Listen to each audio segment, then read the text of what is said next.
Olá, gente querida, tudo bem com vocês? Mais um podcast para a gente compartilhar as coisas de Deus. E hoje eu tenho a honra, o privilégio, a alegria de receber meu genro querido, companheiro de ministério, pastor na Church, Ramon Vilar. Ramon, tudo bem? Seja bem-vindo. Que isso, honra minha, né? Primeira vez aqui, estou aqui só gente grande. E eu tô chegando. Obrigado pelo convite. Eu realmente me sinto muito honrado, embora a gente conviva junto. Inclusive hoje moro na sua casa. Mas agradeço de verdade o convite. Gente, a gente vai falar sobre um tema muito especial. Eu gosto sempre de conversar com um entrevistado e perguntar o que ele gostaria de falar. E o Ramon tem realmente um viés assim muito forte na área de cura, tem tido experiências muito grandes. Então a gente vai dedicar esse tema para cura, mas também quero falar um pouco sobre chamado, porque eu tenho certeza que tem muita gente aqui que está sendo chamada e ainda não decidiu. Quero saber de você como é que foi esse processo. Vamos lá. Ramon, eu conheço bem a sua história e essa área de cura, tanto cura física, né, quanto de milagres, de cura, de meningite, Sim. quanto também na área emocional, sempre foi uma área muito forte na tua vida. Eu queria que você começasse a me contar como é que foi a sua conversão. Puxa, ó, eu não nasci num lar cristão, meus pais eram católicos, né? E eu comecei a frequentar a igreja por conta do meu tio. Meu tio ia numa outra igreja, eu ia. E aí meus pais acabaram se convertendo nesse meio do caminho. Eu não sei exatamente qual que foi o caminho que aconteceu. Mas eu sei que em 93 eles começaram a frequentar a Palavra Viva. No ano de 93. Você tinha 6 anos. 6 anos. Só que eu não ia. Eu ia com meu primo para uma outra igreja, né? Então, assim, eu, a partir de 6 anos ali, meu pai teve uma conversão, meus pais, assim, muito radical, né? Meu pai teve uma conversão a ponto de eu não poder comer, por exemplo, McDonald's. Por causa daquela história. Por causa daquela história. Então, assim, eu passei parte da minha infância comendo Bob's, né? E era aquilo. Então, assim... Porque, conta pro pessoal, porque o pessoal as dizia pessoas que era diziam satanismo. que era do diabo, que não podia comer McDonald's. Cara, e Bob's não, né? Enfim, não é o McDonald's. Então, por isso que hoje você come Por tanto isso que hoje eu adoro o McDonald's, deixar eu como todo dia. Mas passou um tempo, meu pai e minha mãe acharam que não era legal os filhos estarem em uma igreja e eles em outra, e nós começamos a frequentar a Palavra Viva. Eu confesso para você que a partir dos 2 anos eu tinha um interesse em vir para a igreja, e a minha motivação era olhar as meninas. Eu me relacionava com Deus com base na experiência dos meus pais, não com base em algo que eu tinha vivido. E minha conversão de verdade, uma conversão, eu acredito que genuína, que eu ouvi Deus, que Ele se encontrou comigo e que eu realmente me entreguei para Ele, foi quando eu rompi com a Érica depois de alguns anos de namoro. Ali realmente eu acredito que eu atingi o fundo do poço da minha vida e... Por culpa minha, né? Por culpa sua, né? Enfim. Pra quem não sabe, gente, ele namorava com a Érica e deu lá uma certa dificuldade ali, né? Porque eu queria... E eles tiveram que terminar, né? Foi. Mas assim, ali eu entendi. As pessoas sempre falaram pra mim, cara, ou você vai pra Jesus pelo amor ou você vai pela dor. E na minha cabeça era uma parada muito fictícia, não era algo concreto. E eu falo que eu conheci coisas horríveis, conheci pessoas ruins, conheci um mundo como eu nunca imaginei que eu fosse conhecer. E chegou um determinado ponto que eu voltando de uma balada, eu fui ameaçado de morte. Aquilo me gerou um temor tão grande que eu cheguei na minha casa, eu lembro de sentar na cama e chorar. Ameaçar de morte? Ameaçar de morte. Eu tava num determinado rolê lá e eu acabei me envolvendo com uma pessoa, e a pessoa era namorada de um policial, o cara tava lá, e enfim, ela fez pra fazer ciúmes nele, e o cara falou, eu vou te matar. E nessa que ele falou, ele saiu do lugar, e os amigos vieram e falaram, cara, ele vai te matar. Porque ele é um policial, se ele saiu daqui, ele foi buscar arma no carro dele, então você corre. Vaza. E eu fui apavorado. E eu cheguei em casa e eu lembro de sentar na minha cama e chorar. Eu chorei, eu acho que foi a primeira vez que eu realmente falei para Deus. Eu falei, se o Senhor realmente existe, se o Senhor é tudo isso que as pessoas dizem que o Senhor é, eu preciso entender, eu quero sentir, eu tô aberto. Então, se o Senhor busca um coração aberto, tá aqui o meu coração, porque eu não tenho nada para te oferecer. Eu não tenho alegria, eu não tenho força, eu não tenho disposição, eu preciso que o Senhor mude a minha vida. E naquela noite eu ouvi a primeira vez a voz do Senhor, de forma muito clara: eu vou mudar a sua história.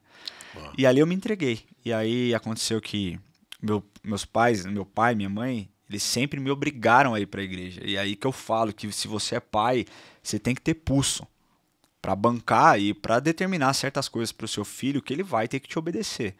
Porque quando eu me desviei da igreja, os meus pais sempre falavam para mim: você não pode fazer 3 coisas. Você não pode chegar bêbado em casa, você não pode trazer mulher para dentro de casa e você vai ter que ir para a igreja todos os domingos, quer você queira, quer você não queira. Então, se você não for almoçar conosco no domingo, tal hora de domingo você tem que estar na igreja. E numa dessas eu estava lá. Nesse domingo eu estava lá e eu lembro de um determinado ministro, que a gente ama muito, que é o Jadiel. Ele estava ministrando e eu lembro que eu cheguei no meio do louvor. Cheguei assim, no meio do louvor, eu sentei atrás da mesa de som. E eu falei: eu vou ficar aqui quietinho, que eu não quero que ninguém fale comigo, eu não quero que ninguém me veja. E eu sentei. E eu não. Cara, acho que Deus mostrou pra ele, e ele veio até mim, e ele falou exatamente as palavras que eu ouvi na noite anterior.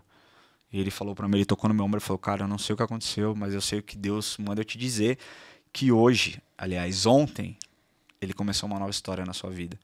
E dali, cara, eu me E apaixonei. você já contou isso pra ele? Já contei pra ele. Ele fez parte, assim, muito forte da minha conversão. E a partir daquele dia eu me entreguei, cara. Eu me entreguei assim e Deus mudou minha vida. Deus, assim, Lamartine, o que ele fez comigo, eu falo: cara, se ele fez comigo, ele faz com qualquer um. Porque eu estava destruído emocionalmente, né? Embora desde a infância já tivessem palavras, profecias sobre a minha vida, não adiantava eu me relacionar com base na sua experiência, na experiência de uma pessoa que eu admirava na igreja. Eu tinha que ter essa própria experiência para estar aqui e falar: cara, Deus me mudou. Deus mudou a minha vida, eu me senti amado, eu me senti acolhido. E foi tão radical que eu ia para culto de domingo a domingo. Eu ia culto na Palavra Viva, eu ia para culto no Bola de Neve, eu ia para culto na Renascer. Eu trabalhava com vendas na época e eu ia visitar a região do Brás. Quantas vezes não entrei na Mundial para assistir culto à tarde? Esperando um cliente ou outro com hora marcada, eu ia. Então, assim, cara, a minha paixão, a minha sede por conhecer Jesus nas profundezas desse relacionamento foi algo impactante. E, cara, posterior a isso, eu acredito que Deus abriu os céus para minha vida. Eu me reconciliei com você, que eu acho que era um dos princípios que eu precisava fazer. Depois disso eu voltei com a Érica, nós casamos, enfim. Para que as pessoas não fiquem pensando em nada de... quando eu só tenho uma filha, a Érica, né? Bem linda. E eu dizia para ela assim: olha, o homem que vai casar com você, ele tem que ter 3 qualidades. Ele tem que ser um homem de família, porque se não respeitar os pais, não vai te respeitar. Sim. Tem que ser temente a Deus. Tem que ter uma liderança, né? E tem que ser trabalhador. Eu via 2 qualidades em você, que era... Você já trabalhava desde cedo, né? Sim. E também era um bom filho.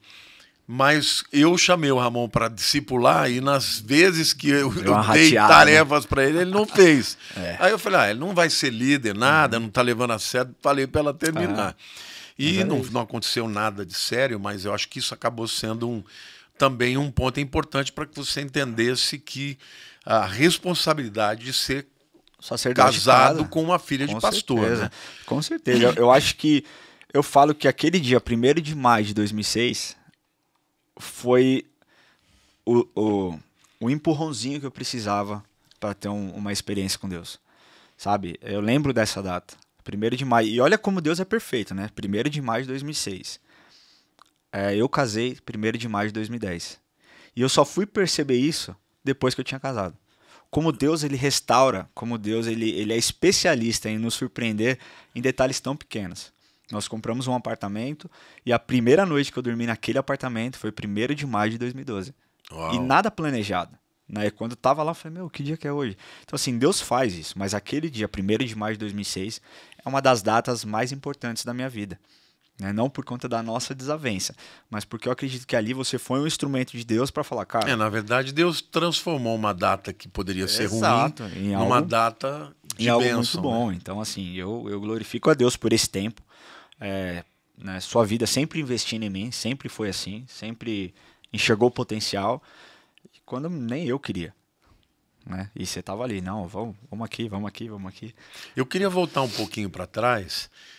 Eu já conheço muito da sua história, né? Mas eu acho uma coisa muito interessante que Deus, ele fez uma cura. Eu percebo que ele trabalhou numa cura interior, né? Sim. Você sempre foi uma pessoa de destaque, né? Tanto é que de todos os meninos na igreja, a Érica foi olhar para você, né? E então você tinha um destaque, mas ao mesmo tempo eu vejo que você tinha um sentimento de inferioridade, Sim, né? sim. A sua mãe sempre conta que você sempre foi popular, conhecia todo mundo na escola, mas ao mesmo tempo tinha pessoas que te botavam para baixo. Conta um pouco sobre isso, porque esse é um tema, é um limitador na vida de muita gente. Sim. De muita gente que tem tremendo potencial, mas que por conta do que os outros dizem, aquilo que as pessoas falam, a pessoa fica encolhida, né? Que eu falo desse assunto, eu fico emocionado mesmo, porque, cara, eu sempre tive uma mãe que sempre disse pra mim, cara, você é perfeito, você é incrível. E eu nunca me senti assim, né? Nada do que eu fiz, assim, a respeito de ter uma certa liderança, nunca foi algo forçado, sempre foi algo natural. Então eu tava na escola, eu era o cara da bagunça, mas não algo, eu nunca extrapolei, eu nunca desrespeitei um professor ou um coordenador. Mas coisas marcaram as nossas vidas, eu nunca gostei de estudar. E eu lembro da maldade de alguns professores na hora de anunciar as notas, de falar em voz alta. Então eles faziam questão de falar fulano de tal 7, fulano de tal 8, Ramon 2. E aquilo foi me jogando para baixo e foi me fazendo ver que eu era um cara ruim, que eu era burro. Né? A ideia, eu acho que daqueles professores que talvez olhassem e falassem, meu, esse moleque é muito bagunceiro e leva todo mundo para o caminho, né? Então eu vou arrebentar ele também. Então assim, Ramon 2, Ramon 2,5, Ramon 3. Cara, quando eu tirava 5, nossa, fui bem, tirei 5. Só que aquilo foi gerando um sentimento de incapacidade, né? E eu carreguei isso por muito tempo. Eu fui convidado a me retirar de uma escola, não por ser um aluno que brigava, não por ser um aluno que desrespeitava os professores, não por ser um aluno que usava droga na escola, nunca fiz isso, né? Mas porque as pessoas enxergavam em mim uma liderança e eles achavam que eu era uma má influência dentro de uma escola que tinha, sei lá, 5 mil alunos. Cara, como uma criança, eu tinha, sei lá, 13 anos, como um menino de 13, 14, 15 anos pode ser uma má influência para 5 mil alunos? Aí eu pergunto se é uma questão da criança ou se é a incapacidade de um coordenador de olhar e falar, vamos trabalhar nessas áreas que você é bom. E ele quis te expulsar mesmo. Me expulsou. Na verdade, eu fui convidado a me retirar, fui expulso, eu não podia me matricular novamente. E eu fiquei muito triste, porque eu amava aquela escola, eu amava os inspetores. Pra você ter noção, Lamartine, quando eu saí, os inspetores me chamaram no meu último dia de aula, me levaram para a sala deles e tinha bolo, tinha uma festa preparada para mim. Eu nunca imaginei isso, eu nunca vou esquecer disso. Uau! Então, assim, meu pai sempre me ensinou, você tem que tratar bem todo mundo. Do faxineiro ao diretor, você tem que ser um menino exemplo. Eu fui criado em chão de fábrica, então eu sei o que é isso, eu sei o que é ser uma pessoa respeitosa. Mas eles não viam isso em mim. E aí eu fui crescendo e a coordenadora um dia falou para minha mãe, seu filho vai se tornar um Zé Ninguém, porque não consegue bem, de uma outra escola. Dessa mesma escola. Né? E aí minha mãe no último dia falou para ela, você ainda vai ouvir falar muito do meu filho. Né? E, enfim, mudei de escola, fui para uma outra escola cheio de raiva, cheio de mágoa. Eu lembro de, no primeiro mês, o diretor dessa escola me chamar e falar, o que está acontecendo? Por que você não interage nas aulas? Por que você não fala nada? Eu falei, porque eu odeio esse lugar. Eu não queria estar aqui. Eu estou aqui porque eu sou obrigado a estar aqui. Se eu pudesse deixar de estudar, eu deixava de estudar. Mas eu não posso, não é uma opção. E foi assim. Nessa escola eu peguei DP e eu sempre me achei muito burro. Só que uma coisa que amenizava, a Érica, ela sempre enxergou a minha inteligência. Eu nunca enxerguei, mas ela enxergava. Então, quando eu estava lá em dificuldade, que eu ia fazer as provas finais, ela sentava comigo e ela me ensinava. E quando ela me ensinava, eu falava, por que ninguém me ensinou desse jeito? Porque quando ela me ensinava, eu tirava 9, eu tirava 10, eu ia super bem. Então, assim, eu nunca reprovei de ano. Mas eu achava que faltou um pouco de tato. E esse tato dos coordenadores ali me levou lá para baixo e gerou marcas muito profundas na minha vida, que eu fui ser curado quando eu estava em Tulsa, estudando teologia. Antes disso, cara, foi só... Eu acho que, na verdade, o que faltou era talvez o professor criar uma motivação com você, né? Sim. Porque muito provavelmente você não prestava atenção no que Não, eles falavam. não Aí, prestava. obviamente, não vai aprender, Não né? prestava e não fazia questão, né? Existia, não estou me eximindo, né, das minhas responsabilidades, mas o que faltou foi isso. E essas palavras pesaram na minha vida, e eu vou falar para você, muitas vezes até hoje, essas palavras elas continuam reverberando na minha mente. E aí eu tenho que parar e pensar, cara, não, essa não é a identidade que eu tenho em Cristo. Essa não é a pessoa que Deus me criou para ser. Eu tenho a mente de Cristo, eu tenho a saúde de Cristo, eu tenho tudo que vem dele. Então, esse pensamento ruim eu tenho que repreender na hora. Mas é uma briga que eu percebo que vira e mexe eu tenho na minha mente. Quando eu mudei para os Estados Unidos, eu acho que eu tinha lido 2 livros na minha vida inteira. Estou falando que eu tinha aí 26 anos, 27 anos. Então, assim, muito por conta disso. Não tive um incentivo desses professores, sempre me achei incapaz, sempre me achei burro. E você acha que isso tenha... Porque tem muita gente que está nos vendo que tem esse mesmo sentimento. Você acha que isso é só consequência de uma história, por exemplo, de professores que foram incapazes de discernir, né, o seu problema, que era muito mais um problema de motivação Sim. do que problema de capacidade? Você acha que tem uma questão espiritual mesmo por trás, de talvez o inimigo, percebendo o potencial, ele vai trabalhar? Porque todo mundo tem um calcanhar de Aquiles. Sim. Entendeu? Algumas pessoas têm no temperamento, outras pessoas entram numa área de droga, de pecado e não conseguem se libertar. Você, pelo que parece, o inimigo quis fazer do teu calcanhar de Aquiles essa autoimagem. Sim. Você acha que pode ser uma questão espiritual além da questão... Porque se você era um menino educado, que todo mundo gostava, como é que um professor não percebe isso? Eu tenho certeza que tem a questão espiritual. Eu tenho certeza. E assim, é uma luta que eu tenho, você tem, todos têm. Só que as pessoas muitas vezes não sabem como reagir, né? Eu acredito que eu tenho autoridade sobre a minha mente. Autoridade de Cristo sobre a minha mente. Então, o que Satanás quer é tirar o potencial que eu tenho de fazer algo em prol do reino. Pensando aqui, eu como um pastor, o que Satanás vem fazer na minha vida? Cara, a sua mensagem é ruim.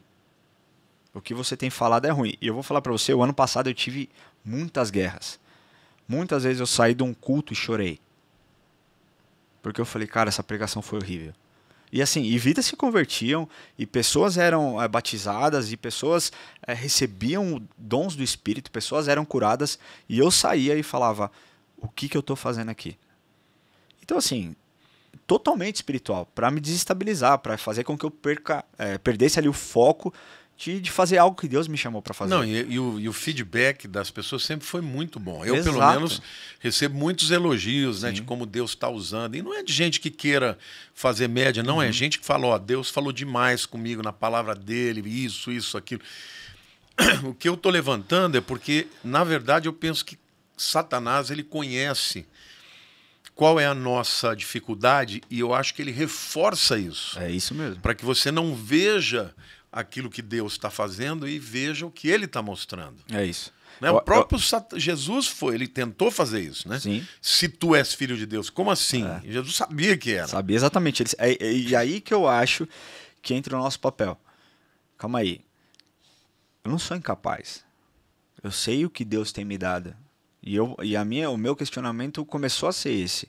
Cara, como que essa minha mensagem pode ser ruim se pessoas se converteram? Como que pode ser ruim se tudo que eu estou falando aqui está exaltando o nome de Jesus? Eu nunca preguei a respeito de você pode, você consegue, vai lá e faça. Não, a minha mensagem, muito influência que eu tenho sua, é Cristo. A minha mensagem é Cristo. Eu estou ali sempre apontando para Jesus. Eu nunca, Lamartine, quando eu começo as minhas pregações, o meu maior medo é que a vaidade tome conta da minha vida. Então, oro, Senhor, se existe qualquer raiz de vaidade, de ego aqui dentro, que o Senhor arranque agora, porque eu não quero isso, né? Então, assim, como que uma mensagem que eu falo de Jesus, que eu estou pregando que ele cura, que ele salva, que ele liberta, que ele restaura, pode ser ruim? E com resultado. E com resultado. Então, assim, eu comecei a pensar isso. E a Érica, assim, foi fundamental nisso. Foi fundamental em em conseguir abrir os meus olhos e falar, cara, isso não é de Deus. Isso vem Satanás para te desestabilizar. E eu acredito que todo mundo que está ouvindo, que passe por esse problema, que você saiba que essas vozes que tentam te diminuir não vêm de Deus. Não vem, certeza que não vem de Deus. E muitas vezes Satanás usa pessoas até de dentro da própria igreja, né? Sim, acontece, né? E aí a gente tem que entender que a atuação maligna, ela tá ali, tá rodeando, tentando encontrar brecha em alguém ou em algum lugar, até o ponto que ela entra para destabilizar. Isso não quer dizer que, por exemplo, uma pessoa que foi usada, de certa forma, influenciada ali para te desestabilizar, que ela é uma pessoa endemoniada, que ela é uma pessoa demoníaca. Não, talvez ela não tenha tido um dia bom e não conseguiu naquele momento ali ser usada através do espírito, mas a carne dela falou mais alta por conta de alguma situação, né? E aí cabe a nós, cara, ter uma inteligência emocional e espiritual, entender, cara, a minha luta não é contra essa pessoa, a minha luta é contra as potestades mesmo que estão aqui para tentar me desestabilizar. E também ter o entendimento que Satanás está tão preocupado em te diminuir, ninguém chuta cachorro morto, não, entendeu? Exato. É que ele sabe, ele pressente aquilo que Deus vai fazer na tua vida. Tem um potencial aqui. Então esse potencial então, aqui eu tenho que minar. É isso aí. Tem que matar antes que ele isso aí, antes que ele crie asas. Então a gente vai matar, na cabeça de Satanás, eu acredito que vou cortar o mal pela raiz.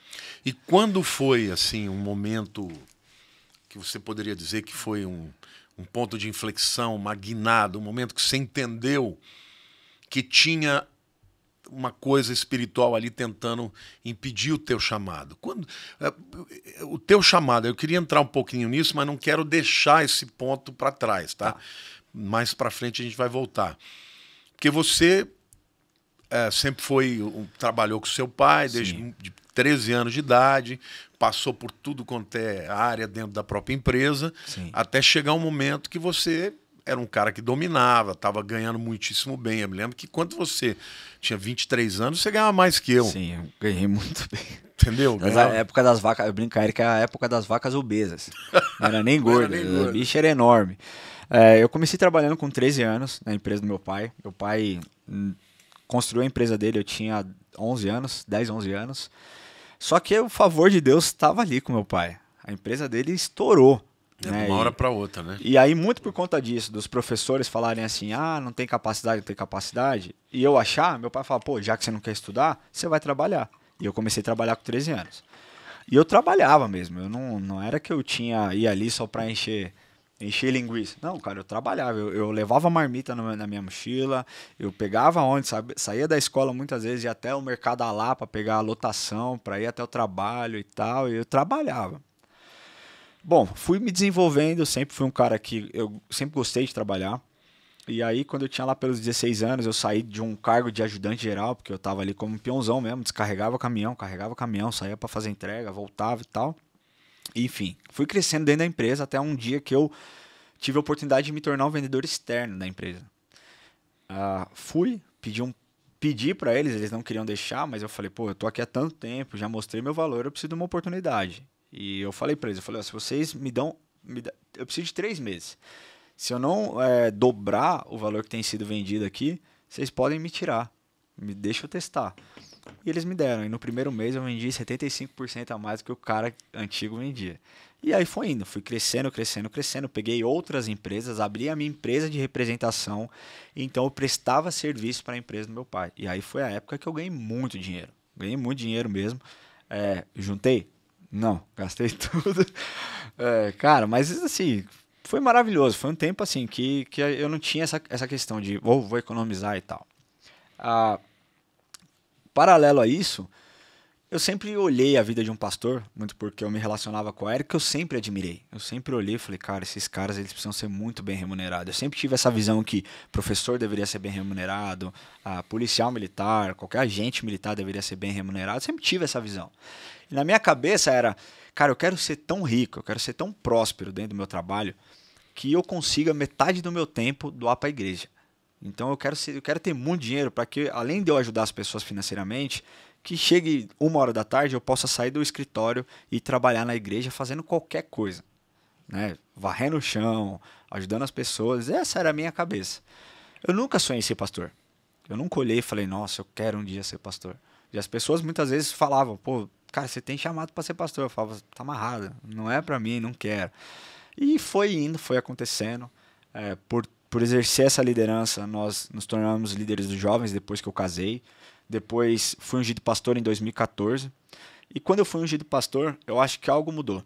Algo começou a mudar. E eu lembro que o meu pai um dia conversou comigo e ele falou assim, filho, cachorro de 2 donos, ou morre gordo ou morre de fome. Você não consegue fazer duas coisas bem. Você é um menino muito intencional. Então, assim, você vai ter que, uma hora você vai ter que optar o que você vai querer fazer. Porque o que acontecia é que eu não conseguia me dedicar o tanto que Deus merecia que eu se dedicasse a ele. Você entende? Então, como eu era ali, eu já tinha vendido a minha empresa, voltei a trabalhar interno ali como um gerente comercial a nível nacional. Nós tínhamos uma empresa ali que tinha mais de 120 prestadores de serviço terceirizado, fora os que estavam interno. Ah, e eu coordenava as vendas e eu lembro eu viajava muito. Eu viajava muito, você sabe disso. Eu passava, sei lá, 10, 15 dias no mês fora, viajando a trabalho, e eu não conseguia estudar. O meu melhor horário eu não tinha, eu não dava para Deus. E aquilo começou a me gerar, a gerar uma inquietação dentro de mim. A Érica era muito mais líder dos jovens do que eu era. Ela, assim, ela que segurou realmente as pontas dentro do IA na época, do que eu, porque quantas vezes eu não fui estudar e não dormi com a Bíblia na minha cara? Muitas vezes. E eu falava, cara, tá errado. Esse nível de dedicação não é o que Deus espera de mim. E um dia eu simplesmente senti lá, Martim, Deus falando que para eu decidir pela questão do pastoreio, pelo ministério. Eu sentei com ela, conversei e falei, olha, eu senti isso, eu senti que eu devo abrir mão de tudo que eu tenho, da minha carreira, da minha profissão, para estudar nos Estados Unidos. Fazer um curso de inglês, porque lá tem muito material bom. Você me indicava isso, você falava isso, pô, você tem que saber o inglês. Como eu comecei a trabalhar muito cedo, eu não tinha feito, nunca fiz um intercâmbio. Enfim, e eu falei para ela, ela falou, se essa é a direção de Deus, eu tô com você e a gente vai ser feliz. Só que eu falei, olha, só que eu não sei se a igreja vai me contratar, eu não sei o que vem, eu não sei como vai ser, e o que você tem hoje, eu não sei se eu vou poder te dar. Né, essas coisas, esses mimos que eu dou pro Enzo, carrinho elétrico, eu não sei o que vai acontecer, né? E ela falou, tá tudo bem, a gente tá junto nessa, se esse for o plano de Deus, a vontade de Deus é boa, perfeita e agradável, e a nossa família vai ficar bem. E aí, eu fiz uma viagem, eu já tinha programado essa viagem, já tinha pago pro meu pai ir, inclusive, comigo. E ela falou, quando que você vai conversar com seu pai? Porque um dos pontos foi que eu precisava da bênção do meu pai. Eu falei, eu não vou sair se eu não tiver a bênção do meu pai. E, e eu fiz essa viagem num navio. E determinado dia, cara, me deu um estalo. Eu falei, é hoje que eu vou falar com ela. E ela, a única coisa que ela falou pra mim, ela falou, você sabe que isso pode acabar com a nossa viagem. E eu falei, mas se for de Deus não vai acabar. Essa viagem vai ser ainda mais especial. E eu nem tinha falado com você sobre isso, eu nem tinha falado prazo, enfim, nada. Eu lembro que eu conversei com meu pai e as coisas que meu pai me falou foi exatamente as coisas que eu pedi pra Deus que ele falasse. E eu lembro de sentar, conversar com ele e falar, pai, eu tô pensando isso, tô pensando que é hora talvez de eu investir na minha vida pastoral, nos meus estudos. E ele falou, não existe hora melhor do que essa. Você tem a minha bênção e as portas sempre vão estar abertas para você. E aí eu lembro que eu voltei, conversei com você, e você, para quando? Pro ano que vem? Eu falei, não, para agora, para junho, julho, né? A gente estava em abril. E foi assim, e eu fui para lá sem noção e a expectativa do que seria e como seria. Eu simplesmente entendi que aquela era o chamado de Deus, que aquele era o propósito de Deus para mim e para minha casa. E foi assim, um tempo muito precioso que eu descobri, cara, como eu sou apaixonado pelo que eu faço hoje. Né? Eu digo que muitas vezes as pessoas querem ter uma revelação, querem que Deus desça, querem que Deus fale, Deus use a boca de outras pessoas. No meu caso, eu senti no meu coração, sabe? E muitas pessoas falavam, meu, você tá maluco. E aí eu me pego um pouco na história de Noé, porque só fez sentido Noé construir a arca quando choveu. É verdade. Entendeu? Antes não fazia sentido nenhum, as pessoas olhavam, meu, você tá maluco, o que você tá fazendo, não sei o quê. E pra mim foi mais ou menos isso. Hoje faz sentido. Hoje faz muito sentido o porquê desse meu tempo separado em Tulsa, nos Estados Unidos, estudando e me dedicando para Deus. E eu me lembro que durante todo o tempo, né, eu tinha uma filha, eu falava, Sim. Deus, se for o Ramon, ele precisa estudar. Uhum. Porque, obviamente, um pastor como eu, estudioso e tal, ia ser muito difícil um dia ter um sucessor que não estudasse a Bíblia Exato. propriamente, né?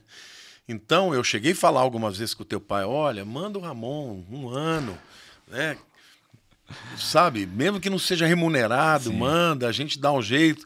E ele falava, não dá, ou uma coisa ou outra. É isso Uma mesmo. coisa ou outra. Eu cheguei a falar para Deus, olha, Deus, se ele não se dispuser, eu nunca falei com você que você tinha que fazer isso, nunca falei nem... Essa era uma conversa que eu tinha só com a Lília. Se ele não tomar uma decisão, não é ele. Não dá, Aí né? eu comecei a pensar, tá na hora de eu pensar numa sucessão, né? Que embora fosse ainda, tinha muita lenha para queimar, você não decide que vai fazer um sucessor 5 anos antes de você sair, né? Sem sucessor, sem sucesso. Sem sucesso. Né? Eu acho que essa é a frase que pode definir. E ali, voltando à questão de cura, foi aonde Deus começou a me curar de muitas coisas. Né? Eu ali, falando de cura na minha vida, eu passei por curas antes mesmo de estar nos Estados Unidos. Né? Quando eu tinha 98, eu tinha 11 anos, eu tive uma meningite. Ixi. Né? E foi bem grave. E eu lembro de estar no hospital, eu só lembro de ter chego no hospital e muito mal. Eu tava muito mal, mas sei lá o que eu achava que era. E eu lembro que eles fizeram o exame de líquor, né? Eles tiraram o líquor. E eu tava tão ruim que eu nem senti. Né? Eles ali e do Enfiou aquela agulha? enfiou a agulha e eu fiquei quietinho. E a mulher, eu lembro da mulher falando, nossa, como ele é bonzinho, mas assim, eu não tinha força pra nada. Eu lembro da minha mãe entrar e sair do quarto chorando. E eu lembro do meu pai chegar do trabalho, entrar e sair chorando. É a lembrança que eu tenho. Eu fui internado no hospital, na UTI. E era bacteriana. Era né? bacteriana. Que é muito pior. Muito pior. E eu fiquei na UTI, se eu não me engano, 5 de 7 dias, alguma coisa assim. E eu lembro que a minha pergunta para os meus pais era por que eu tenho que estar aqui? Por que eu não posso estar num quarto que tem televisão? Porque eu ficava cheio daqueles negócios, apitando, eu não conseguia dormir à noite, isolado, né? E eles falavam, você não pode ir pro quarto porque não tem quarto disponível. Então, na minha cabeça era isso. Conversando com eles depois, foi que o médico disse para eles, a gente tem que monitorar, porque a qualquer momento ele pode morrer, e se ele não morrer, ele vai ficar paralítico, paraplégico, alguma sequela ele vai ter, porque o caso dele é muito grave. E por isso que eles entravam e saíam chorando toda hora. E eu lembro que na minha cabeça era isso, então eu tô aqui porque Você tinha quantos anos? eu tinha 11 anos. Eu tinha 11 anos. Já entendia, né? Já entendi. Então, na minha cabeça, eu tava ali porque eu não podia ir pro quarto. E eu lembro de um pastor um dia orar, pastor Mário. Eu lembro dele ir no quarto orar e ele falou pra mim: Deus tá preparando um quarto pra você hoje. E naquela semana, eu saí da UTI e fui pro quarto. Mas a minha luta continuou. Eu tive paralisia facial em decorrência disso. Eu tive enxaqueca, como sequela dessa doença. Mas eu entendo que, cara, a minha vida é um milagre. Né? Eu não tive nada, Lamartine. Eu sou um cara extremamente saudável, não tive sequela e tudo mais. Mais do que isso, quando eu estava fazendo faculdade, eu tive também uma cura, que eu falo e ninguém acredita. Mas eu estava na faculdade e eu tomei uma tesourada. Né? E as pessoas falam, pô, mas foi brigando? Não foi brigando. Eu nunca fui de briga, eu nunca gostei de briga, nunca me envolvi em briga. Já briguei, mas nada que eu tenha causado. Mas nós tínhamos um projeto que nós tínhamos que criar um produto na faculdade. Eu fiz propaganda e marketing, então eu tinha que criar um produto, desenvolver toda a estratégia de marketing e captar patrocinadores para esse projeto. E nós captamos. O nosso era uma caixinha de remédio e tal, era bem fuçado, bem legal. E nós conseguimos uma empresa de oxigênio para patrocinar. Como nós tínhamos ali a ligação com questões hospitalares, nós conseguimos uma empresa que fornecia. Então nós enchemos o nosso tanque de bexiga de gás hélio. O professor passou, gostou, não sei o que lá, pode desmontar. E nós começamos a estourar as bexigas. Só que nessa tinha um amigo meu estourando bexiga com aquelas tesouras de costura. E nessa que ele foi estourar assim, eu acho que a mão dele passou batida e me acertou. Aonde? Me acertou aqui, ela passou entre as duas costelas. Nossa. E na hora eu senti o baque, enfim, fui pro hospital, chegando no hospital, eu lembro do médico, já me levaram direto pra sala de cirurgia e tal, e eu lembro dele falando assim, cara, você acredita em Deus? Eu falei, acredito, nessa época eu já tava bem firme com Deus, sabe? Eu falei, lógico que acredito, ele falou, então agradece, porque por 1 milímetro não pegou o seu pulmão. Aí eu falei, mas 1 milímetro, né? Ele falou, não, eu não tô aqui... Não é uma figura de linguagem. É de verdade. É de verdade, 1 milímetro não pegou seu pulmão. E eu passei a noite inteira fazendo exame de ressonância e tudo mais. Então, eu percebo que Satanás, durante muito tempo, e ainda hoje, ele tenta ceifar a minha vida. Né? Ele tenta, não só a minha, mas acredito que a sua também. Por quê? Porque ele enxerga um potencial que nós temos na mão de Deus fazendo aquilo que Deus quer que nós façamos. E eu tive outras experiências de cura, né? Agora, Ramon, eu percebi, porque essa é uma das coisas que eu também orava por você, eu orei para que você tivesse uma experiência de avivamento. Sim. Porque é muito importante para um pastor ele ter uma experiência com Deus, de avivamentos, sabe? Não pode ser simplesmente uma profissão, você chega a montar uma palavra, né? Embora isso fosse importante, você ir para lá para aprender. E assim, quando a gente começou, você falou de última hora, né? Que vocês iam, eu estava em abril, eu falei, bom, aonde que eu vou, né? Levá-lo, para onde eu vou levá-lo? E eu pensei em alguns lugares, nenhum lugar, assim, abriu o meu coração. E quando você veio falar para mim que você sentiu que era Tulsa, né? Eu nem me lembro por que você foi para Tulsa. Tinha uma universidade lá, Oral Roberts, mas que, cara, Deus fechou as portas ali para que fosse para um outro lugar dentro dessa cidade. Que era na Victory, Que era na Victory. E eu não sabia da sua história, que você já tinha tido a vontade de ir para lá e tudo mais. E eu acredito que eu vivi coisas muito sobrenaturais naquele lugar. Então, isso que eu queria te perguntar. Você acha que estudar na Victory, que é uma universidade cujo líder, né, o fundador, ele era um cara que tinha dom de cura, Dom né? de cura. Ali aquela cidade é um absurdo, né, Lamartine? Você pegar grandes avivalistas da Tudo de história lá, do né? cristianismo é dali. Kenneth Hagin, Kenneth Copeland, Oral Roberts, Billy Joe Dory. Então, assim, muita gente dali. E a minha escola era uma escola avivada. Então, assim, cara, a gente estava no meio da aula, né, sei lá, princípios bíblicos. Aí o professor falava, não, tô sentindo a presença do Espírito Santo, todo mundo levanta. E a gente levantava e era assim, oração em línguas, poder, fogo mesmo, né? Eu tive muitas experiências, eu fui curado da depressão ali, né? Eu fui para os Estados Unidos com depressão, por conta de algumas questões que aconteceram no Brasil. Eu fui para lá com depressão, sendo medicado. Tomando remédio. Tomando né? remédio, né? E assim, tentei por algumas vezes fazer o desmame, mas nunca consegui. Logicamente acompanhado da psiquiatra, ela ia me direcionando. E às vezes que eu tentei fazer, eu tive crise de abstinências assim, terríveis, né? Com dor de cabeça, enjoo. E ela falava, você não está pronto. E eu lembro que um dia, e eu sempre fiquei muito triste com isso. Eu falei, cara, eu vou ficar dependente disso para sempre. Tipo, Deus, o Senhor cura, o Senhor pode curar no estalar de dedos. Mas, mesmo se o Senhor não trouxer essa cura que eu espero, da forma que eu espero, eu continuo sabendo que o Senhor é Deus, que o Senhor é bom. O Senhor usa da medicina para nos ajudar. E eu sempre reconheci isso. Né? Muitas vezes as pessoas falam assim, mas eu não fui curado do jeito que eu quis. Cara, Deus usa de inúmeras circunstâncias, de inúmeros jeitos para trazer uma cura, talvez não do jeito que você espere. E talvez não no tempo que você espere. Então, assim, eu acho que a minha devoção a Deus, ela nunca ficou condicionada a uma experiência de cura ou não. Mas ela aconteceu. Eu estava numa aula que chamava Autoridade do Crente, Authority of the Believer. E eu lembro que no meio da aula, o professor... Isso assim, eu já tinha tentado umas 3 vezes fazer esse desmame, né? O professor levantou e falou assim, cara, nós precisamos orar, porque eu sinto que Deus quer fazer algumas coisas, eu não estou entendendo, vamos orar. Aí levantou lá 170 pessoas na sala, e uma oração em línguas, assim. A sala tinha 170 A sala alunos? tinha 170, porque essa matéria fazia o primeiro e o segundo ano junto. Tá. Então nós estávamos ali. E ele começou a orar, e ele falou assim, eu vejo pessoas tendo ligamentos restaurados. Ligamentos rompidos, restaurados. Do meu lado, tinha um cara com a perna engessada porque tinha rompido o ligamento do tornozelo. E eu falei, Deus, o cara tá do meu lado. Só direciona aqui pra mim. Aqui. E na hora ele falou, e Deus tá curando pessoas da depressão hoje. Nisso que ele falou, Lamartine, eu fiquei cego. Assim, eu falei, eu não sei se existem outras pessoas, se existem pessoas em situações pior do que eu, mas essa cura é minha. Se eu tiver que brigar com alguém aqui, a gente vai brigar, mas ela é minha. E eu saí, assim, mas sabe quando você sai que você fala, eu fui curado, cara. Tenho certeza que eu fui curado. A Erika me pegava, porque ela pegava o Enzo na escola, ela passava pra me buscar, e ela me buscou, ela falou, como é que foi a aula? Eu falei, meu, foi sensacional, você não sabe. Fui curado da depressão. Ela falou, como que é isso? Eu falei, o professor orou, falou que tava curando alguém de depressão, eu falei, sou eu, e fui curado. Ali agora, eu falei, agora que eu não vou mais tomar remédio.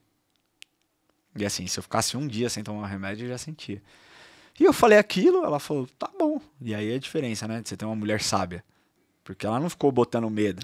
Ela não colocando agiu. incredulidade. Ela não agiu na carne, ela simplesmente corroborou essa minha fé. Ela falou, não, é isso aí, então, você foi curado, você foi curado. Nunca mais tomei. E eu não tive um sinal de abstinência, assim, nada. Eu não tive dor de cabeça, eu não tive perda de foco, eu não tive nada. Fui curado. E eu entendi que existia uma unção de cura. E uma das aulas que eu tive, o professor falou assim, sabe por que as pessoas deixam de ser curadas hoje? Aí ele contou uma história. Ele falou, existia uma ilha na Indonésia que as pessoas eram muito crentes. E para elas cruzarem da ilha para uma determinada região central, elas tinham que ir de barco. Só que muitas vezes à noite o barco não conseguia ir. Então essas pessoas elas tinham tanta fé em Deus, elas criam tanto, elas se moviam no sobrenatural, que é relatado que muitos atravessavam essa parte do mar, o rio, sei lá o que era, a pé. Andando sobre as águas. Até chegar na cidade, comprar o remédio e voltar. Ou então até fazer o que tinham que fazer e voltar. Ele falou que só que decidiram construir uma ponte entre a ilha e a cidade. O dia que construíram a ponte... Ninguém mais orou e ninguém mais teve fé de cruzar. E ele falou, a questão é essa. Nós criamos pontes. E nós deixamos de experimentar o mover e o sobrenatural de Deus porque nós acreditamos no caminho que o homem constrói e não naquilo que Deus pode fazer. E aí entrou numa matéria que chamava Divine Healing, uma cura divina. E parte da minha nota era orar por alguém para que alguém fosse curado. E, cara, aquilo... Da nota? Da nota. Você tinha que orar por alguém e ser curado? Ser curado. E eu falei, tá mole. Falei, pô, pego o telefone, ligo pra alguém no Brasil e já era. E aí, quando eu pensei isso, o professor falou, não, só que você tem que impor as suas mãos. Porque a Bíblia diz, que imporão as mãos sobre os enfermos, eles serão curados. Então, por telefone Deus pode fazer? Deus pode, mas eu quero esticar vocês para que vocês façam isso. Aquilo me gerou uma revolta, Lamartine. Fui assim, Satanás realmente usou ali da minha vida. E eu falei, cara, tá errado isso. Como que ele pode pontuar a minha capacidade de entendimento da matéria ou não, se eu vou curar alguém ou não? E eu fiquei remoendo aquilo, eu falei, essa matéria eu vou bombar, essa matéria não vai dar certo, meu GPA vai cair por causa dela.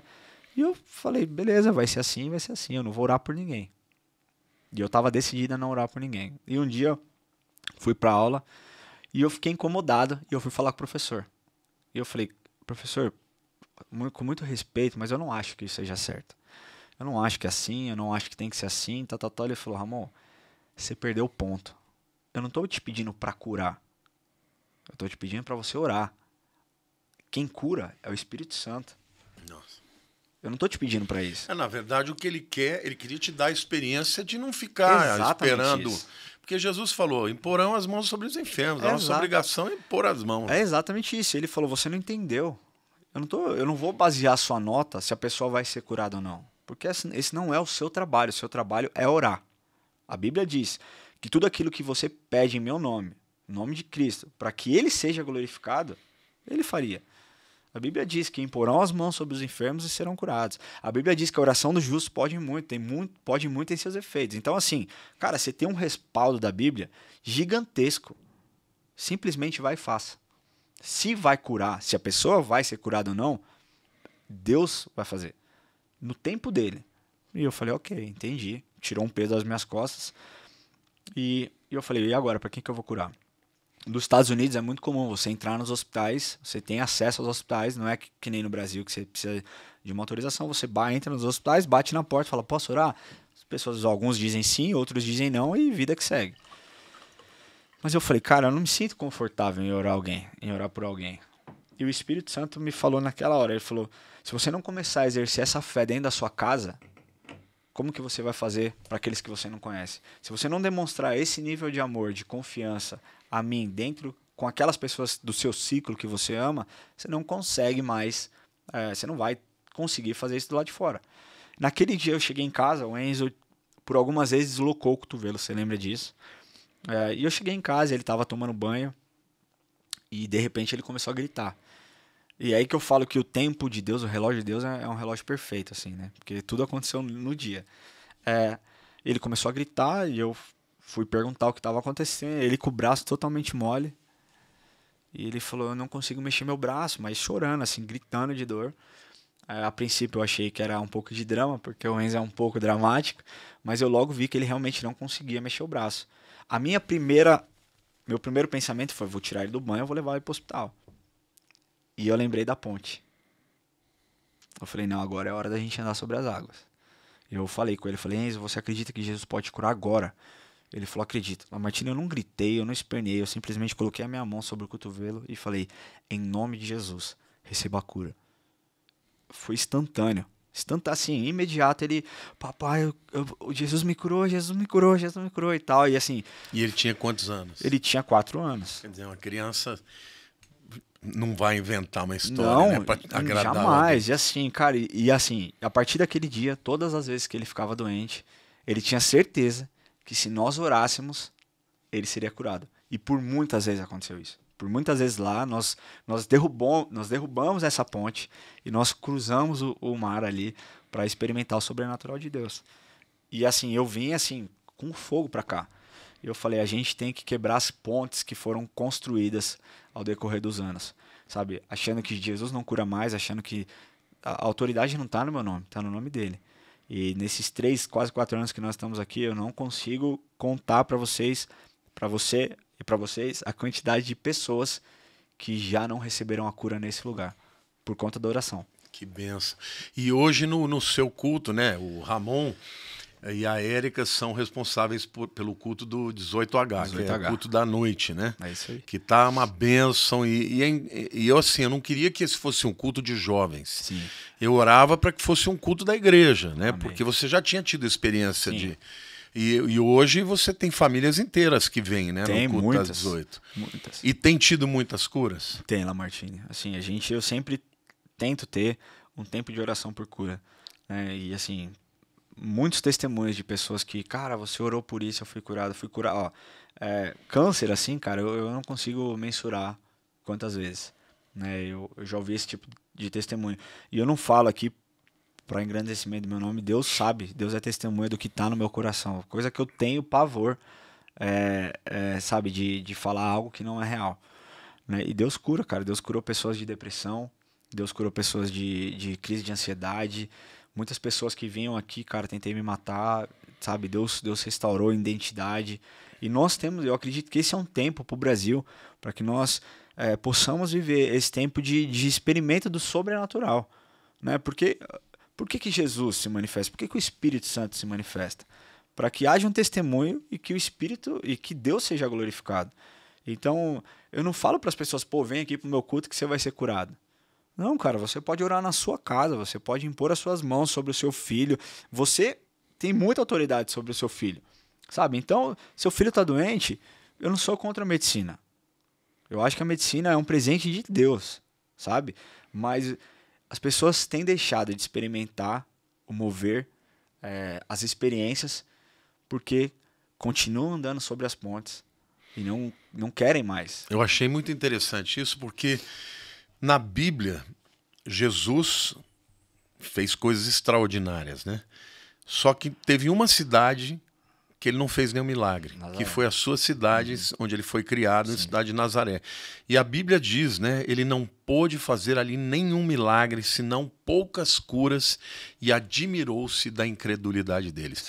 Tem 3 vezes na Bíblia que a Bíblia fala que Jesus ficou admirado. 2 vezes ficou positivamente admirado. Uma com o centurião, né, que chegou até ele e falou, olha, cura o meu servo que está paralítico, não pode sair da cama, está passando muito mal. Jesus falou, eu vou na sua casa. Ele falou, não, eu sou um homem de autoridade, eu não preciso que o senhor entre na minha casa. Porque ele conhecia, né, o fato de que os judeus não podiam entrar na casa de um gentio. Ele falou, mas eu sou um homem de autoridade, se eu dou uma palavra, ela vai acontecer. Se o senhor mandar, vai acontecer. E Jesus ficou admirado com eles. A outra vez foi com uma mulher cirofenícia, que também creu, né? Jesus falou: eu não vim senão para as ovelhas de Israel, eu não posso dar o pão dos filhos para os cachorrinhos. Ela falou: não tem importância. Tá me chamando de cachorrinho? Os cachorrinhos comem das migalhas que caírem. E Jesus, na verdade, estava testando e a mulher não abriu mão de que ele orasse pelo filho dele. Sim. E aí, o que acontece? Jesus falou e ficou admirado. Nunca vi em Israel uma fé assim. Mas uma terceira vez que ele ficou admirado foi com a incredulidade dos judeus lá de Nazaré, né? Então, essa história da ponte é mais ou menos isso. Ou você pode admirar a Deus com a sua fé ou pela sua incredulidade. E, infelizmente, hoje, nós temos muitas igrejas que estão ensinando a incredulidade. Sim. Você acha que esse é o principal ponto? É fé? Eu acho que a fé demonstra uma honra para Deus. Sabe, eu acho que eu acreditar que ele realmente é o Criador, que ele detém um mundo em suas mãos, eu realmente tenho uma fé, acreditando que, cara, que ele pode todas as coisas a qualquer momento, no estalar de dedos, demonstra honra. E eu acho que quando nós honramos a Deus, nós conseguimos experimentar o sobrenatural. Né? Da mesma forma como aquele povo de Nazaré não recebeu, não conseguiu ver Jesus operando milagres. Por quê? Porque não honraram, não conseguiram honrar Jesus. Desdenharam, né? Desdenharam. Esse é o filho de José, então, o carpinteiro. A desonra, ela faz com que você não experimente o poder de Deus.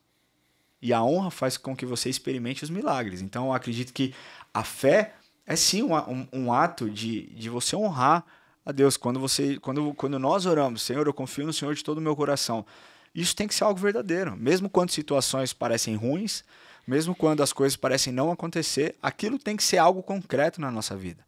Eu lembro que Tulsa, os Estados Unidos, foi assim, os extremos, foi os momentos mais felizes e foram os momentos mais tristes da minha vida. Né? Eu e a Erika, nós tivemos 2 abortos ali. E foi um tempo espontâneos. Então, assim, foi um tempo onde nós, cara, fomos rodeados de amor por Deus. Ali nós não tínhamos a nossa família, nós não tínhamos as pessoas para nos abraçar, porque assim, tudo bem, foi logo no começo, mas você constrói sonhos, cara. É lógico. Você imagina. Eu já tive essa experiência. Você entendeu? Então você sabe que se for menina vai chamar tal, se for menino vai chamar tal. E aí quando acontece, tudo aquilo que você sonhou em pouco tempo, acaba. Né? E ali a gente não tinha ninguém. Eu e a Erika. E a Erika foi muito mais forte do que eu. A Erika, ela tem um nível de fé e de devoção a Deus que eu tenho aprendido. Porque ela, assim, cara, Deus é Deus, ele faz o que ele quiser e eu tô aqui, eu sou serva e amém, e eu creio e é isso. Né? Ela não condiciona, ela nunca condicionou a fé dela a um momento da nossa vida. Muito menos a perda de um filho. Então, assim, é doído falar, é estranho falar, mas, cara, ela sabe, Deus conhece o nosso coração. Então, nesses momentos onde nós mais buscamos, mais temos fé, são os momentos onde Jesus mais se revela para nós, sabe?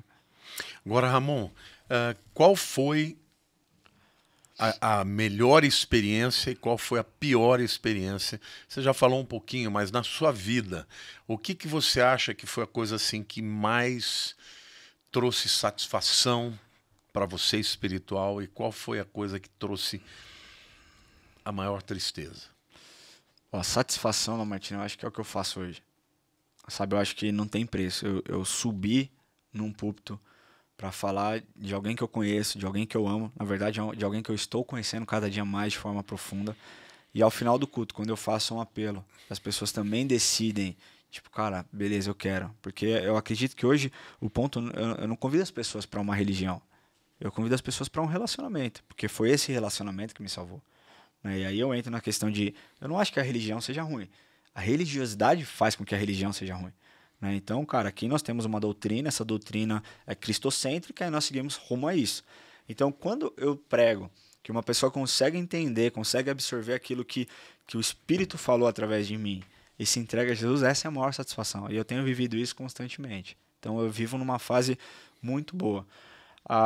Momentos tristes, cara, foi quando eu me senti pesado espiritualmente por conta de palavras ou expectativa que as pessoas põem que elas não deveriam colocar sobre mim. Eu costumo dizer que, eu até brinco que um dia eu estava brincando com o Enzo e eu falei com ele quem é seu super-herói? E ele falou, Jesus. Eu falei, beleza, e quem é seu herói? Achei que ele ia falar, meu pai, né? Eu falei, né? A primeira coisa que você fala, meu pai. Ele falou, não, Jesus. Eu falei, e eu sou o que ele? Não, você é meu pai. Cara, eu fiquei triste. Eu fiquei realmente triste. Falei, pô, eu queria ser o herói do meu filho. E ali Jesus falou assim, Ramon, a capa de herói ela é muito pesada, porque um herói não erra. É verdade. Né? E eu acho que muitas pessoas colocam essa capa sobre a vida de um pastor, e eu vejo assim, o que me entristece, sendo muito sincero, o que me entristece é ver pastores que tiram suas vidas. Isso assim, isso me destrói emocionalmente. Porque eu vejo que talvez aquele pastor esteja ali gritando por socorro e a comunidade não enxergou. Por quê? Porque queria olhar e queria criar desse pastor a imagem de um herói. Sabe? Então, assim, é o que eu falo para as pessoas. Cara, eu sou um cara que eu tenho uma palavra. Eu tenho a palavra de Cristo que arde em mim. Mas eu não sou super-herói. Eu não faço milagre. Então, assim, não vem chegar para mim e falar, pô, vai na igreja do Ramon que você é curado. Não, cara. Se o Espírito de Deus estiver aqui, ele tiver isso para você, e eu acredito que Deus tem cura para todo mundo, você vai receber a cura, amém. Mas não é porque eu vou te curar, sabe? Então, eu acho que essa capa que eles colocam, muitas vezes, sobre a vida de um pastor, ela é muito pesada. E é isso, pastor, um herói não erra. E nós, por mais que sejamos entendedores da palavra, em algum ponto ali, as pessoas podem se decepcionar. Resumindo, de forma bem rápida, o que mais me entristece é ver pastores que são homens de Deus, pessoas sérias, que vivem uma vida séria, não suportando essa pressão e tirando suas vidas. Ramon, uma coisa assim que tem mexido muito comigo ultimamente é a questão das mídias sociais. Por quê? Porque eu acho que, sem dúvida alguma, a internet é um grande instrumento para que a palavra de Deus chegue no mundo inteiro. Sim. E eu fico muito feliz que Deus tenha me dado, né, cada vez mais um número grande de pessoas me ouvindo, me seguindo, ou seja, a palavra está chegando. Mas, ao mesmo tempo, eu tenho assim muito receio que isso se torne, na minha vida, um motivo de vaidade, mais do que isso, que seja um norte, né? Sim, sim. Que eu comece a pregar aquilo que o povo quer ouvir para ter mais seguidores e tal. Como é que você encara essa questão, né? Você que é um jovem que está começando a vida, ministério já tem maturidade, já tem aí um número grande de seguidores e tal. Como que você encara isso? Você olha para a questão do número de seguidores e deseja que isso aumente na sua vida para que você aumente a influência? Ou você tem medo que isso suba a sua cabeça e, portanto, você recua um pouco? Como é que é isso? Martinho, eu tenho muito desejo de crescer. Mas o meu desejo de crescer não é pelo business, não é pelo negócio. É pelo fato de mais pessoas poderem ouvir aquilo que eu tenho para falar. A minha oração sempre foi, Deus, se existe qualquer chance de eu me envaidecer no meio do processo, que o Senhor me mostre. Porque eu acredito que no meio do processo, cara, pode acontecer, mas eu acho que Deus corrige as rotas quando nós nos colocamos ali numa situação de vulnerabilidade. Eu teria uma visão muito pequena se eu dissesse, não, eu quero manter o que eu tenho. Hoje eu tenho uma quantidade legal de seguidores, mas eu gostaria de ter muito mais. Mas entenda que não a qualquer custo. Porque número por número não faz diferença. Entendeu? Tem pessoas que compram seguidores. Tem. Entendeu? Tem mesmo. E assim, então eu quero crescer na medida que eu consiga, de certa forma, influenciar as pessoas. E isso tem acontecido e tem sido maravilhoso. Assim, os feedbacks que eu tenho muitas vezes é, cara, eu ia me separar da minha esposa. Sabe, eu ia largar minha família e através de uma palavra que você deu. E assim, eu não faço muitas coisas planejadas, né? Eu brinco que eu tenho preguiça muitas vezes, né? E então eu não planejo, hoje eu vou postar isso, hoje eu vou postar aquilo. Não, cara, eu posto aquilo que está no meu coração, muito parecido como você faz. E eu acho que isso mostra uma autenticidade. Se fosse para fazer business, eu tinha ficado onde eu estava. Entendeu? Mas eu acho que isso é uma coisa que mexe muito com ego e com vaidade. Eu percebo que, ao longo do percurso, pessoas podem começar bem e depois corromper o coração. Sim. Eu falo isso para Deus todo dia. Eu falo, Deus, eu não quero esquecer que quem é realmente o motivo, a razão é o Senhor. Sim.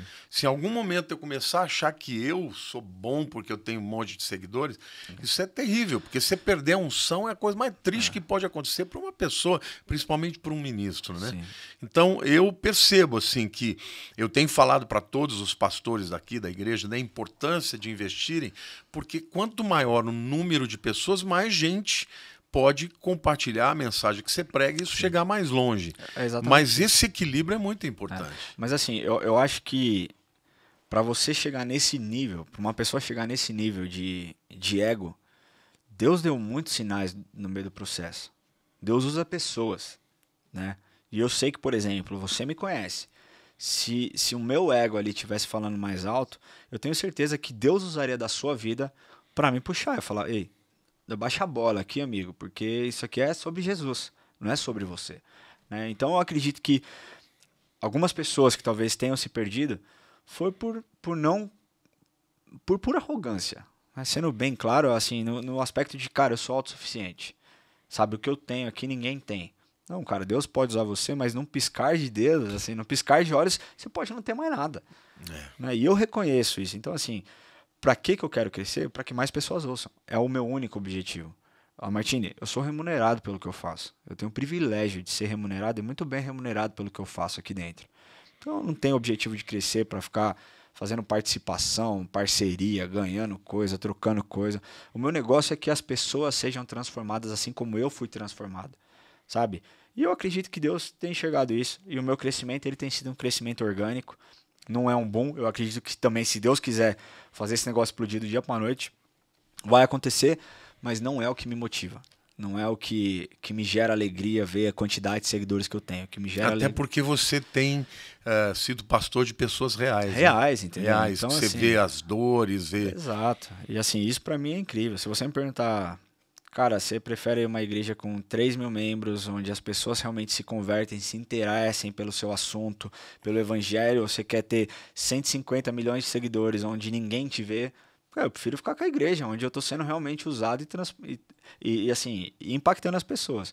Mais uma vez, lógico que eu quero crescer. Uma coisa não exclui a outra, Não exclui né? a outra, de forma nenhuma. Eu vejo, né, eu vejo você, eu tenho pessoas que eu espelho, especialmente você, que eu vejo que, cara, se colocar Deus no lugar de Deus, é muito difícil a vaidade achar lugar.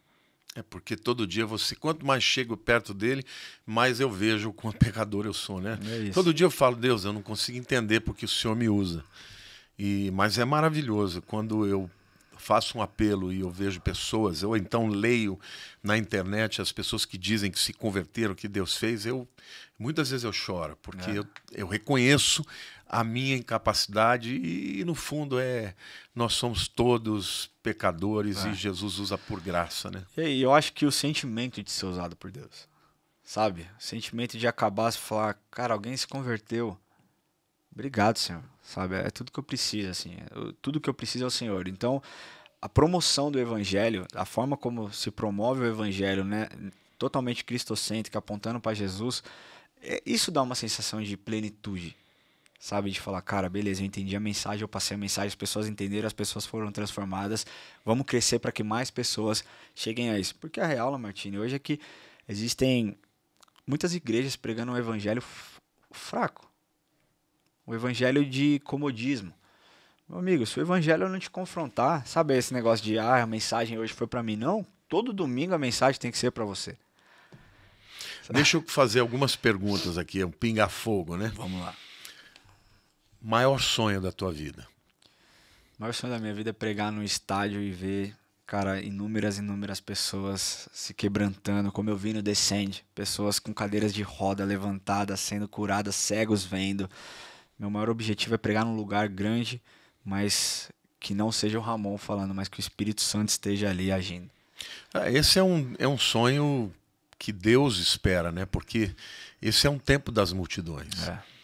E vai acontecer. Eu creio que vai acontecer. E os jovens têm se reunido em estádios para curtir show, para curtir rave.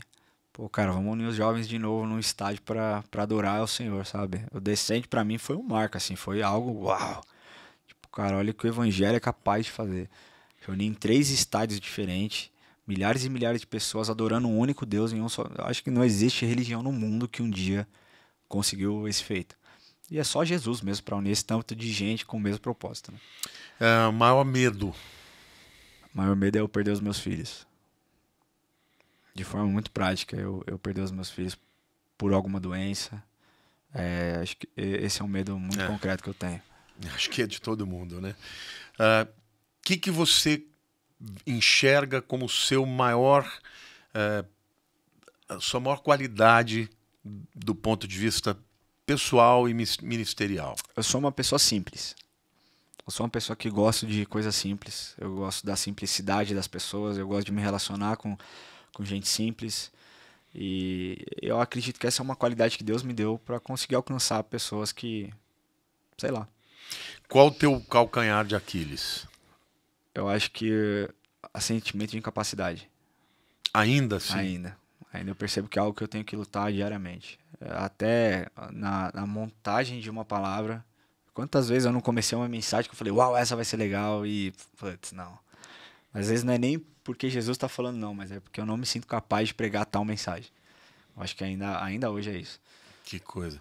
O que você vê na igreja brasileira como principal vocação para o mundo? Eu acredito que é tempo do Brasil hoje pregar a verdade sobre Cristo. Eu acho que nós temos excelentes pregadores, nós temos excelentes igrejas que estão colocando o dedo na ferida mesmo e tirando as pessoas da zona de conforto. Né? Eu vejo que pessoas que eu admiro, e eu não estou rasgando cedo aqui para você, porque você sabe que é real, mas eu não vejo um evangelho de passar a mão na cabeça e falar, cara, não, tá tudo bem, vai que você consegue. Não, cara, a gente tem que ser perfeito. Se nós somos perfeitos como ele é perfeito, se nós buscamos, como Paulo disse lá, né, 1 Coríntios 1:11, se eu não me engano, né, sede meus imitadores como eu também sou de Cristo. Cara, Cristo foi perfeito. Então, assim, se eu preciso buscar a perfeição, eu preciso buscar a santidade. Eu preciso buscar uma correção na rota. Então, eu acredito que é tempo, sim. Eu vejo o Brasil com muito potencial para voltar ao evangelho de santificação. Sabe? Um evangelho onde levante pessoas sérias e radicais a ponto de rasgar a sua carne para que Jesus seja glorificado. O jovem ele tem uma força e um idealismo maravilhosos. Sim. Né? Quando Deus quer fazer alguma transformação, ele usa os jovens. Uhum. Mas, ao mesmo tempo, o jovem tem um calcanhar de Aquiles porque ele ainda não adquiriu a experiência que a vida dá, e muitas vezes o jovem olha para a pessoa mais velha com certo desdém, fala, ultrapassado, já foi seu tempo. Eu vejo isso em alguns jovens que são expoentes hoje, mas que olham para o mais velho dizendo, já não tem mais o vigor, não tem mais, já está ultrapassado. E esse abismo entre as gerações muitas vezes impede que Deus realize o grande propósito que ele tem para uma nação como o Brasil. Como que você acha que poderia haver essa unidade, né, entre jovens e pessoas mais maduras para unir forças e conquistar o Brasil para Cristo? Martini, eu concordo 100% com o que você falou. Eu acho que o jovem ele acha que ele é autossuficiente. É tranquilo, eu consigo dar conta. Eu me vejo aqui nesse lugar e eu vejo que eu tô onde eu tô porque alguém plantou. Eu sei que foram horas e horas de suor derramado aqui. Foram lágrimas e lágrimas derramadas. Foram noites e noites em claro. Sabe? Então, assim, eu acho que o primeiro ponto que o jovem ele precisa reconhecer que se hoje nós estamos colhendo algo foi porque as pessoas mais velhas plantaram, sabe? Foi algo muito sério que foi feito lá atrás. E hoje nós temos um legado, que nós temos que usar desse legado, tudo aquilo que foi aprendido, tudo aquilo que foi vivido, e viver, e começar a mover para aquilo Esse que Deus legado, quer. na verdade, é um solo, né? É um solo. Sobre o qual você vai continuar construindo, exato. porque não vai ser igual, né? Eu sempre penso, Sim. o Ramon não vai ser uma continuidade do que eu sou. Eu acho que aquilo que Deus me deu como unção e tal, ele é um fundamento, né? É um solo, mas a unção que Deus tem para você, para a Érica, é uma unção de vocês, né? Exato. E o que eu vejo é assim, não adianta eu olhar para trás e falar, não, Lamartine se aposentou, acabou, daqui vida nova. Não, cara. Pô, se na multidão de conselhos há sabedoria, se eu tenho que honrar minha liderança, eu tenho que enxergar que tudo que foi feito e foi bem sucedido, cara, eu vou olhar e eu quero replicar. Entendeu? Eu seria muito burro se eu olhasse para trás e falasse, não deu certo. Cara, como não deu certo? Uma igreja de 12 mil membros.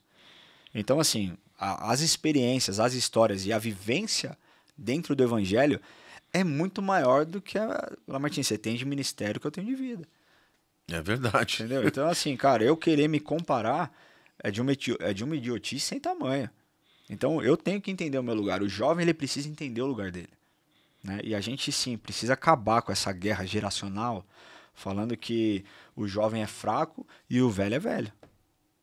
Não, cara. O jovem, ele foi chamado para algo grande. Mas se nós unirmos a combinação de vigor, força física, vontade, com a expertise, com a experiência, até nos erros, né? De tudo. Cara, quantos erros eu não vou evitar daqui, sei lá, 15 anos, quando eu estiver administrando, que vai ser você que vai me falar. Ó, eu fiz desse jeito aqui, deu errado. Eu fiz dessa forma aqui, deu certo. Entendeu? Então, eu não acho que o jovem precisa ser um revolucionário. Meu amigo, o que tá certo, continua fazendo. Entendeu? É interessante porque o povo de Israel sempre construía altares, né? Os altares eram marcos e eu acho que precisa haver uma reconciliação, não só na igreja local, mas no país. Sim. Eu vejo que os jovens se acercam só de jovens não tem e os mais velhos só com os mais velhos, e quando na verdade tem que se juntar, porque é a força de um com a experiência do outro. Né? Então isso é muito saudável. Eu acho que é uma estratégia de Satanás. Eu acho que Satanás usa disso, assim como ele usa a questão de linhas teológicas dentro do cristianismo, calvinismo, arminianismo. Ele usa disso para tirar o foco. Para construir muros, né? E não pontes. Muros, exato. Você entendeu? Então, assim, cara, vamos juntar força, vamos juntar o vigor e vamos fazer. Nós tivemos um evento aqui que nós fizemos o evangelismo, aqui pertinho no Parque Vila Lobos, que nós chamamos o pessoal da nova geração. E tinham crianças de 5, 6 anos, tinham adolescentes, tinham jovens e tinham adultos. Nós estávamos ali em aproximadamente 140 pessoas. Uau! Entendeu? Foi assim, foi um marco. Os jovens ali, cara, falando, pô, deixa eu te dar uma água, deixa eu orar com você, deixa eu fazer isso, deixa eu fazer aquilo. Por que não fazer isso? Sabe? Por que não usar? Nós todos temos o mesmo objetivo, que é pregar Jesus. Por que eu tenho que excluir um determinado grupo de pessoas? Sabe? Por que eu tenho que olhar para o mais velho e falar, não cabe aqui nesse negócio. Pô, eu vi no Descende lá, Martins. No Descende o público era jovem. E a galera que orou? E a galera que estava lá em cima do púlpito liberando uma palavra? Você, Luciano Sobirá, enfim, tantos outros caras, né? Até o Hayashi é um pouco mais jovem, mas tantos caras ali. Tinha aquele rapaz lá aquele pastor. Paulo. É o. Como é que é o nome dele? Da igreja Getsemane de Minas Gerais. Sabe? Então, assim, cara, eram homens de Deus, sabe? Que estavam liberando uma palavra sobre a juventude do Brasil. E quando eu vi aquilo, eu falei, uau, eu recebo, cara. Eu recebo tudo isso que essas pessoas têm para ministrar sobre a minha vida. E, Senhor, me ajude a um dia alcançar e ser tão efetivo quanto eles foram. Eu acho que isso é sinal de humildade. Olhar e falar, cara, um dia. E não olhar e admirar sabe? Cara, e venerar. Mas olhar e admirar o trabalho feito. Olha, Ramon, eu queria te dar um conselho aqui que eu já falei para você muitas vezes. Eu não tenho dúvida de que Deus vai ampliar muito as tendas, que vai realmente te levantar como a Érica, porque eu percebo, né, a unção sobre a vida de vocês e a sinceridade. E se eu pudesse dar um conselho para a vida, mantenham a humildade. Sim. Porque a Bíblia diz claramente que Deus resiste ao soberbo, mas dá graça ao humilde.